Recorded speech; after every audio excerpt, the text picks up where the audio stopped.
Bonjour à tous. Alors aujourd'hui dans cette vidéo, je vais vous parler de richesse intergénérationnelle. Ça fait un petit peu écho à ma vidéo précédente sur le transfert de richesse qui est en cours actuellement avec les crypto-monnaies. Et n'hésitez pas à regarder la vidéo. Je ne sais pas si je la posterai avant. J'essaierai de la poster avant. Et donc, qu'est-ce que c'est que la richesse intergénérationnelle? Dans le contexte des crypto-monnaies, ça fait référence à la transmission de valeur sous forme de crypto-monnaie ou d'actifs numériques d'une génération à une autre. Donc, la transmission de propriété numérique. Ça, c'est la première explication. Donc, les cryptos sont des actifs numériques. Et contrairement aux biens physiques et tout ça, il n'y a pas de, comme l'immobilier par exemple, ou les bijoux, ils ne sont pas sujets à la dégradation, à la perte de valeur. Donc les crypto-monnaies peuvent être conservées indéfiniment sans altération, et c'est pour ça qu'on parle de transfert, de richesse intergénérationnelle, parce que les crypto-monnaies que vous allez détenir en tant que même parent, ou même pas encore parents, vous pourrez transmettre, vous pourrez les transmettre à vos enfants, à vos arrière-petits-enfants, etc.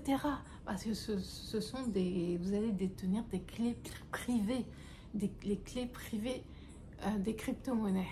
Donc, c'est quelque chose qui est à vie, comment dire, c'est... oui, voilà, c'est infini. Enfin, tant que ces clés existeront, vous pourrez garder cet argent, cette propriété numérique à vie. Donc, stratégie de succession. De nombreux détenteurs de crypto-monnaies considèrent des actifs comme faisant partie intégrante de leur stratégie de succession. Donc vous voyez, les banques, ne cherchez pas plus loin, les banques sont déjà positionnées comme ça. Les banques, ça fait très longtemps qu'elles offrent des bitcoins à leurs clients les plus riches. C'est-à-dire qu'à chaque fois, je vous le dis, mais quand ils étaient là à dénigrer les crypto-monnaies, ils étaient en train de les offrir à leurs clients, parce qu'ils savent avoir deux discours différents. Deux discours différents, c'est-à-dire maintenir la richesse de leurs clients et faire en sorte que vous ne vous intéressiez pas aux crypto-monnaies en dénigrant et en vous faisant peur, tout simplement. Et ils peuvent choisir de léguer leur crypto-monnaie à leurs enfants ou d'autres membres de leur famille en tant que forme de richesse intergénérationnelle. Cette transmission peut être facilitée en utilisant des portefeuilles numériques sécurisés ou des protocoles de succession spécifiques. Tout ça, c'est mis en place. Alors, les portefeuilles numériques sécurisés comme les ledgers, je vous mettrai le lien en barre de description. Il faut impérativement que vous sauvegardiez les clés privées de vos crypto-monnaies sur les ledgers, parce que si vous les laissez sur les exchanges, si par exemple vous faites un gros bénéfice, bon d'accord, vous allez peut-être en verser sur, transformer en monnaie fiat pour en profiter, pour acheter ce que vous voulez acheter, etc. Mais une partie d'elles, il faudra que vous les conserviez sur des portefeuilles numériques physiques, donc les cold wallets. Parce que les hot wallets, qui sont les applications de type Coinbase Wallet, Trust Wallet, etc. On ne sait jamais, d'accord? On sait, ça peut être piraté, ça peut l'exchange, si il se passe quoi que ce soit avec l'exchange, et généralement maintenant les exchanges, ce qu'ils font, c'est qu'ils ont leur propre portefeuille numérique sous forme d'appli. Vous savez pas, tout ça c'est lié, vous savez pas. Donc il faut vraiment retirer tout. Il faut en tout cas trouver un support qui ne soit pas connecté en permanence. Et les ledgers, c'est parfait pour ça. Une précision, n'allez pas sur Amazon, n'allez pas sur les marketplaces pour acheter vos ledgers, vos... comment... Il y a un autre type de wallet aussi, cold wallet. À chaque fois, j'oublie son... Les trésors. N'achetez pas vos trésors, n'achetez pas vos ledgers sur Amazon, eBay, les marketplaces comme ça. Parce que les vendeurs peuvent facilement pirater le cold wallet avant de vous l'envoyer. Et donc, une fois que vous transférez vos crypto-monnaies dessus, lui, il peut les récupérer d'une façon ou d'une autre. Vraiment, allez directement sur les sites de Ledger et Trésor. Je vous mettrai aussi le site Trésor en barre d'informations pour pouvoir acheter des portefeuilles cold, des cold wallets sur des sites de confiance.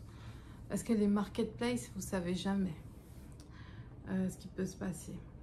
Donc voilà, le potentiel de croissance aussi à long terme. Les investissements dans les crypto-monnaies sont souvent considérés comme des placements à long terme.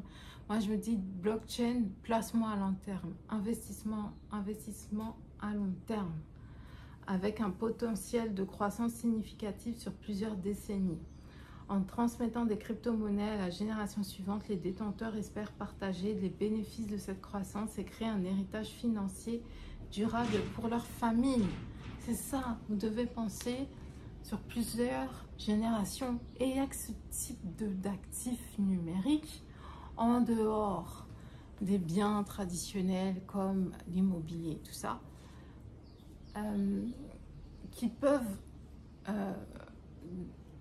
du coup permettre ce type d'investissement sur des décennies. Si vous avez déjà de l'immobilier, propriétaire de biens et tout ça, c'est une façon aussi de diversifier votre portfolio d'actifs physiques et d'actifs numériques. Donc, et en voyant ces choses-là, voilà, sur le long terme, à l'échelle de plusieurs décennies, de plusieurs générations. Voilà, comme les biens immobiliers, mais ce qui est bien avec les actifs numériques, c'est que ça peut durer encore plus longtemps qu'un bien immobilier et il n'y a pas de réparation, rénovation à faire, etc. Donc c'est tout bénef. Éducation financière intergénérationnelle. La transmission de crypto-monnaies entre les générations peut également servir de catalyseur pour l'éducation financière intergénérationnelle. Et même à l'échelle de soi aussi. Voilà, moi j'ai appris plein de choses depuis que je suis dans les crypto-monnaies, au niveau financier et tout ça. Donc les détenteurs peuvent utiliser cette opportunité pour enseigner à leurs enfants les principes de l'investissement, de la gestion des risques et de la sécurité en ligne, renforçant ainsi la littératie financière au sein de leur famille. Que des bénéfices, que des bénéfices. Donc, la richesse intergénérationnelle dans le monde des crypto-monnaies représente la transmission planifiée et sécurisée. Vous vous projetez, vous voyez loin de valeurs numériques d'une génération à une autre avec le potentiel de créer un héritage financier durable et de favoriser l'éducation financière au sein des familles. Et oui, tout simplement.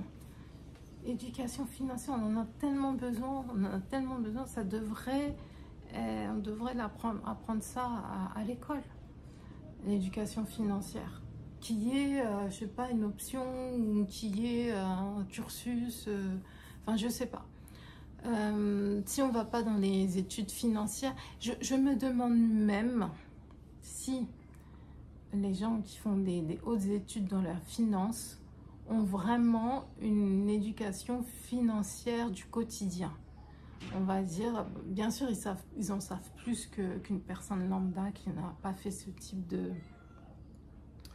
c'est un chat qui miaule, qui n'a pas fait ce type d'études. Mais la gestion du quotidien, c'est important. Donc, voilà, les crypto-monnaies vont vous apprendre ça.